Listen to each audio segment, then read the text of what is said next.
Bismillahirrahmanirrahim. Assalamualaikum warahmatullahi wabarakatuh.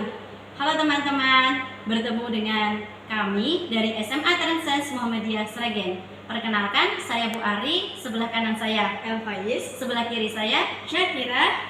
Pada kesempatan kali ini kita akan melakukan praktikum yang berjudul Induksi Faraday.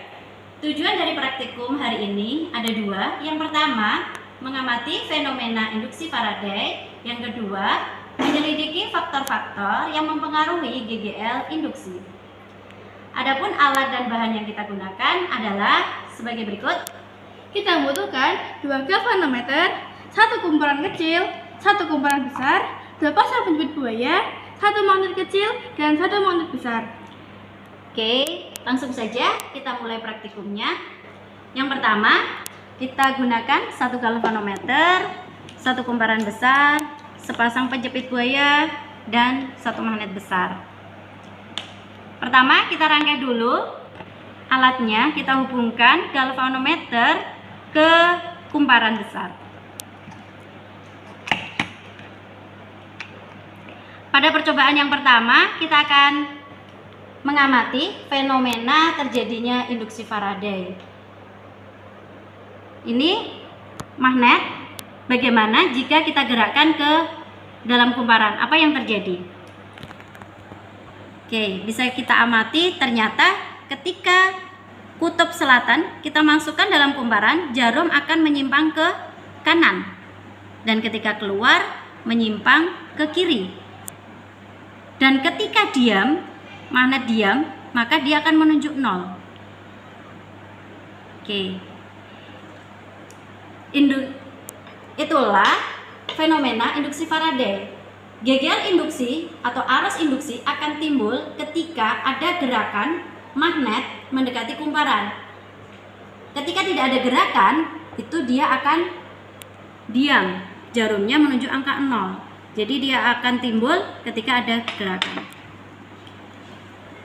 Selanjutnya, kita akan melakukan praktikum yang kedua, yaitu menyelidiki faktor-faktor yang mempengaruhi GGL induksi. Yang pertama, kita akan meninjau pengaruh kecepatan terhadap arus induksi. Kita gunakan kembali magnet besar. Ketika kita gerakkan pelan, maka galvanometer akan menunjuk angka 100. Dan ketika menyimpang, kita gerakkan lebih cepat, maka galvanometer bisa menunjuk ke angka maksimum, yaitu 300 mikroampere. Itulah pengaruh dari kecepatan terhadap arus induksi. Selanjutnya, yang kedua, kita akan meninjau kekuatan magnet. Bagaimana kalau kita menggunakan magnet besar dengan magnet kecil? Bagaimana perbandingan arus yang dihasilkan? Kita gunakan magnet besar dengan kecepatan yang sama. Dia bisa menunjuk angka 300. Kalau kita gerakkan maksimum, bisa arusnya maksimum. Dan ketika kita gunakan magnet kecil, maka dia kisaran angka 100 sampai 120.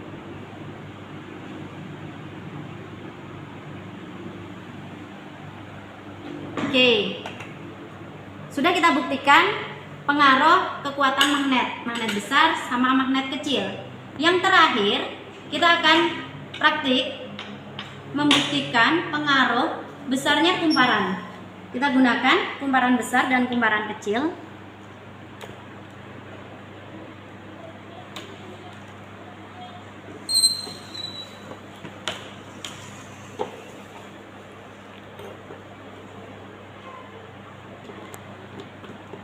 Kita rangkai sama di sini, kita hubungkan. Ya, di sini kita ada 2 kumparan, yaitu besar dan kecil. Kalau kita menggunakan ini yang magnet besar, ini nggak masuk, jadi kita pakai yang kecil saja, ya, yang kecil. Pertama, kita masukkan ke kumparan kecil dengan lilitan yang sedikit. Ternyata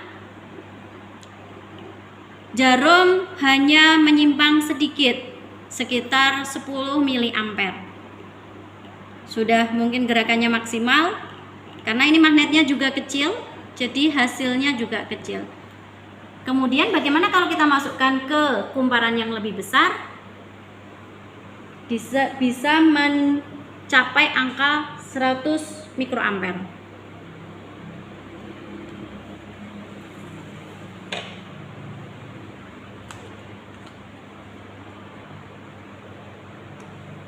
Oke. Yang tadi praktikum yang sudah kita lakukan, adapun hasil pengamatan adalah sebagai berikut.